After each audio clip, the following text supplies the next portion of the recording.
Be'ezras Hashem Yisbarech, we'll be continuing with Perek Sheni in the Rambam's Hilchos De'ot, the second chapter in the Rambam's laws of personal development, in his Sefer Mada, his book of Mada. And today we'll be discussing what happens when a person isn't predisposed to the middle path. We spoke yesterday at length about the Derech HaYishara, the Derech HaEmtsois, the straight path, which was the middle path. The Rambam today is going to go through what happens if you have some sort of disposition, some sort of sickness, ailment that prevents you from reaching that middle path. Halacha Aleph, Choyle HaGuf. Te'amin Hamar Matik V'Matik Mar. There are some people that have a sickness of the body, that when they taste something that's sweet, they taste something that's bitter. V'yesh min ha'cholim mi shemis'ave v'so'av lema'achol eis she'ena ru'uin la'achila. There are some people that they have a desire to eat things that are not fitting to be eaten. Kigoyin ha'afar v'apecham, like coal and dust. V'soyna ha'ma'achol es ha'tovim, and these people hate to eat normal food. Kigoyin ha'pas v'abasar, like bread and meat. Hakol if yiroy v'acholi, and everyone has a different disposition based on how sick they are. Kach b'nei adam shenafshei seyem. So too, there are people who are, so to speak, sick with either loving or hating the proper attributes. They hate going according to the proper path, and they're lazy to follow it. And the depending on how extreme it is based on how sick they are. This is like what Yeshayahu said in regard to these people. Woe is to the person that says that bad is good and good is bad. They would prefer the darkness over the light. They would place the bitter instead of the sweet, and the sweet instead of the bitter. And this is what the pasuk says: the lazy people that choose to go in the path of darkness. So the Rambam asks, what is the way to fix these people that have, so to speak, a sickness of the body? So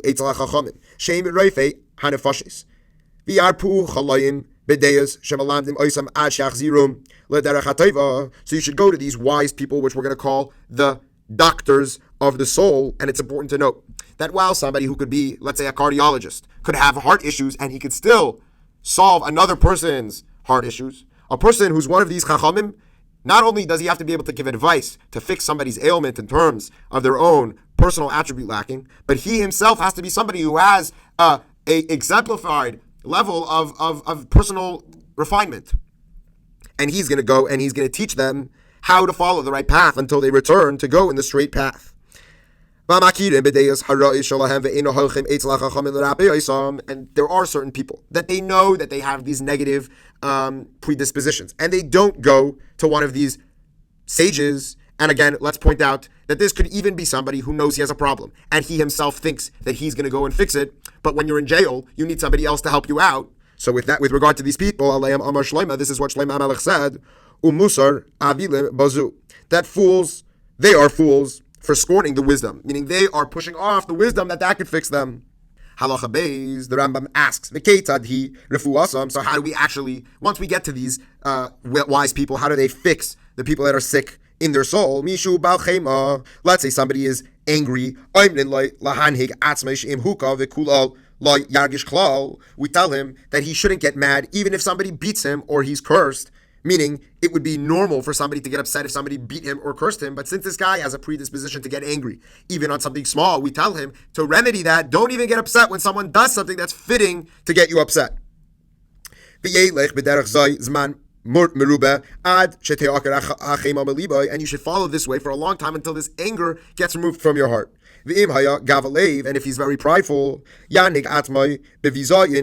should embarrass himself, and he should put himself lower than everybody. And he should wear these ripped and tattered garments that put him in like these level of embarrassment, and do certain things that are similar to this, until that pride leaves him and he returns to the middle path, which is the proper path. And once he reaches that level of the proper path, that middle path will follow for the rest of his life. So we had an extreme. We fight it by using the other extreme, and Imir Tashem, he's going to go and continue and find the middle path and follow that path for the rest of his life. And we follow this method with all other attributes. If he's closer to one extreme, so then he should go and follow the opposite extreme. Until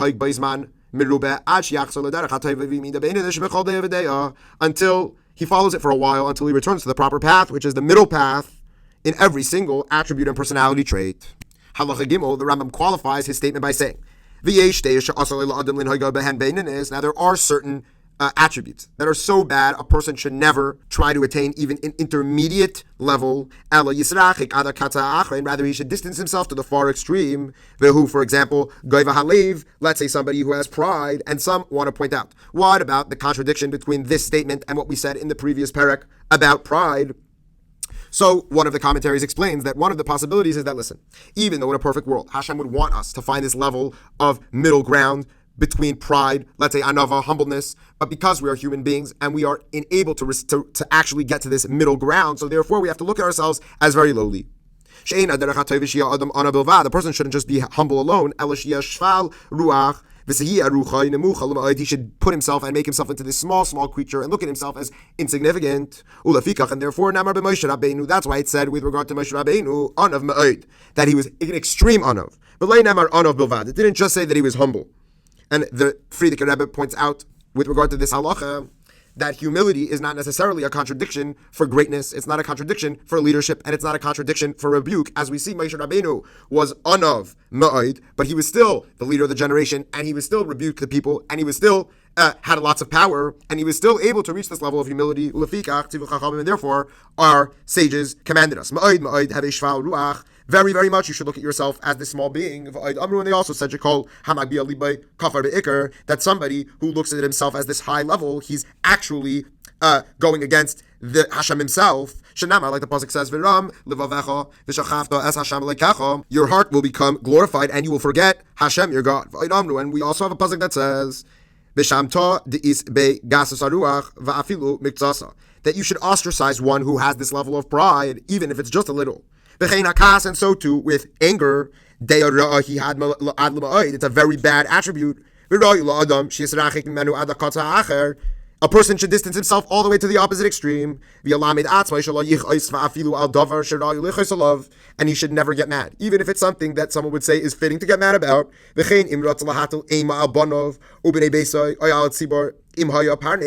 even if he wants to implement fear in the people of his household or the congregation, if he's a communal leader, and he wants to get mad at them so that they'll return to the proper way, so he should appear in front of them as mad in order that they'll return. But really, deep down, he's completely calm. Like somebody who looks like he's super mad when he's in front of another, but in reality, he's quite calm. Like they say in parenting, that in today's day and age, when do you only hit your kid? You only hit your kid when it hurts you more than it will hurt the kid. So similarly, like our early sages said, anybody who gets mad constantly, it's like he's serving false deities. They also say that anybody who gets mad, if he's a wise person, he's going to lose a level of his chachma, like we see with Moshe Rabbeinu when he got up and got upset at the Nesiim, and he forgot some of the laws of Tahara. And if he's a prophet, then some of his prophecy is going to depart from him, like we see with Elisha when he got mad at Yerim, and then he wasn't able to prophesy in the same way ever again. And people who are constantly angry, their life is not a real life. Therefore,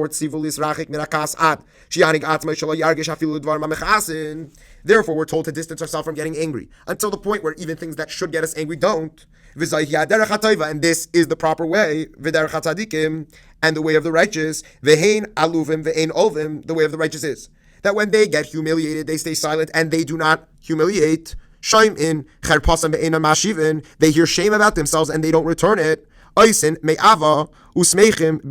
rather they accept it with love and they're happy in their sufferings. What does that mean? It means these type of things like shame and humiliation, they only can affect a person and make him feel more depressed and more sad when he looks at himself as something. But when a person has a real level of bittul, he has a real level of self-nullification. So these things like shame and like humility, they actually make him happy. And that's what it means, that is what is the way of the righteous. And this is what the pasuk is referring to when it says that their love is like the rising of the sun in its strength. That these people, even in the face of all this type of shame and humiliation, are able to radiate the love of Hashem like a rising sun. Halacha Daled, the Rambam continues to speak about attributes having to do with speech. In general, it's preferred for a person to be silent. The only time that a person should speak is when he's speaking things of wisdom or things that he needs for his life. The Rambam, in his commentary on Perkei Avos, gives 5 different levels of speech. Number 1, required as a mitzvah. Things that you have to say in order to fulfill a mitzvah like Torah. Number 2, things that are forbidden, like curses, etc., false swears. 3, disdained types of language, like frivolous talk, etc. Number 4, desirable talk. This is the level of chachma, etc. And 5, permitted talk. This is the thing that's tzarchei aguf. Like we teach, it says in regard to Rabbeinu HaKadosh that he never spoke any type of talk for no reason in all his days, which is what most people speak. They speak this type of worthless talk. And even when it comes to things that the person needs for his body, he shouldn't speak overly about these things. This is what the sages taught us in Avos when they said, anybody who just speaks and speaks and speaks, they're bringing sin upon them. And this is also what the Mishneh in Avos tells us when it says that I didn't find anything greater than silence. And even with these type of desirable speech like divrei Torah or divrei chachma, divrei hachacham ma'atim v'inyaneim merubim, it should be that his words are few, but they contain lots of concepts. This is what the sages said when they said that a person should teach his student in a short way, meaning it contains a lot of content, but it's done with few words. But if the opposite, he speaks a lot of words, but they don't contain so many concepts, Sichlus, that's considered foolishness. And this is what the pasuk says: that somebody who has all these dreams and he speaks a lot with his voices, that is foolishness. Halacha Hey, the Rambam continues: a way of guarding your knowledge is to be silent. You shouldn't be overly eager to respond, and you shouldn't speak so much. You should teach your students with a calm level of conciseness, and you shouldn't scream at them, and you shouldn't blabber on. This is what Shlomo HaMelech said when he says divrei chachma benachas nishmaim, that you'll hear these words of wisdom in a calm way. Halacha Vav, the Rambam continues talking about speech, specifically that which is permitted and forbidden. A person is not allowed to speak in this type of smooth and luring way. But he's not able to be double-sided, where he has one thought in his heart and one thought that he verbalizes. Rather, it should all be the same, which means that in his heart he has the same thoughts that he vocalizes. It is a transgression to misinform anybody, even if he is a non-Jew. What's an example? Don't sell a person basar that's actually not slaughtered properly, and tell him that it was slaughtered properly, which I guess is a type of covet for the guy. Similarly, don't sell him a sandal which came from a non-shechted type of animal, and tell him that it was shechted, which gave a stronger leather. Don't invite somebody for a meal when you know he's not going to be able to come. Or try and give him all these presents when you know he's not going to accept them.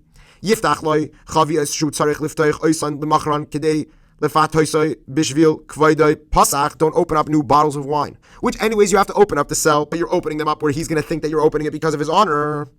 And all other examples like this, even one of these type of misleading words and gnevas das is not allowed. Rather, your speech should be truthful in the proper way of goodness, and it should stay away from all of the deceit and the tricks. Halacha Zayin, the Rambam concludes, a person shouldn't be this type of frivolous, laughing type of speech, and he shouldn't be depressed and sad. Rather, he should just be happy. And this is what our early sages said when they said that this type of overly happiness and frivolous leads to transgression sexually. And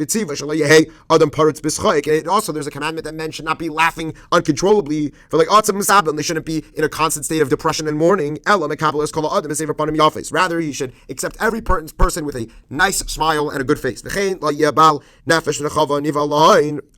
Additionally, a person shouldn't be greedy and seek wealth all the time. Neither should he be lazy and not do any work. Rather, he should be satisfied with what he has. He should limit his work and he should increase in his Torah study. And he should be happy with this portion because it's his portion. You should be happy with that. He shouldn't be a quarrelsome person. Neither should he be envious. Or he shouldn't be follow his desires. Neither should he chase honor. This is what our sages said, that envy, desire, and honor, they remove a person from this world. The general principle with regard to all of these things, a person should follow the midpoint quality in every single personality trait, until all of his traits are aligned at the midpoint. And this is what Shlomo HaMelech said, Pales ma'agil raglecha v'chol derachecha yikainu. Make even the turning of your foot and make all of your ways firm.